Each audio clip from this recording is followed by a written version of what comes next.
খুবই সুস্বাদু, স্বাস্থ্যের জন্যও ভালো, খুব সুস্বাদু টক। আপনারা দেখুন কত পরিমাণে এই অরবরি গাছে ধরে, যা পাওয়াই যায় না। তো আমরা প্রায় এগুলো খেয়ে থাকি বন্ধু বান্ধবদেরকে সাথে নিয়ে পরিবারে।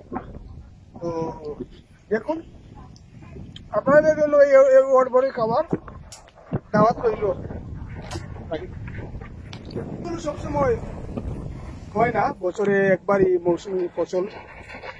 ফসলগুলো পুরুষ মহিলা সবার জন্য এই ফলটি খুব প্রিয়। সবাই এটাকে বিভিন্ন আঞ্চলিক ভাষায় বিভিন্ন নামে হয়ে থাকে। তো সিলেটে খুব সুন্দর নাম, এটাকে লেহইর বলে। আপনি লেহইর বলবেন, সবাই এক নামে চিনে যাবে যে এটা কি ফল।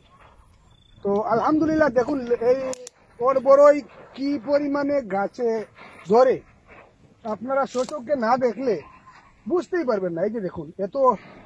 কবি সাহেব, এটার উপকারিতা একটু বলেন।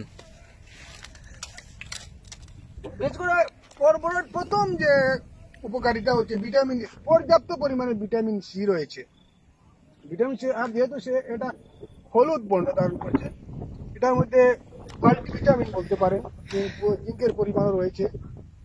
তো সর্বোচ্চ মিলিয়ে এই ফলটি একটা ঔষধি গুণে সমৃদ্ধ।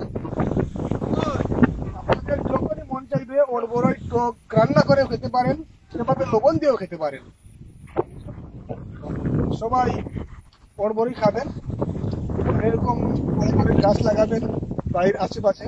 এরকম সুন্দর লাগবে, প্রতিদিন আপনার বাচ্চা কাচ্চা সবাই খেতে পারবেন, ভালো লাগবে। সুস্বাদু এই ফলটি। সবাই ভালো থাকুন, সুস্থ থাকুন। আজ এই পর্যন্তই।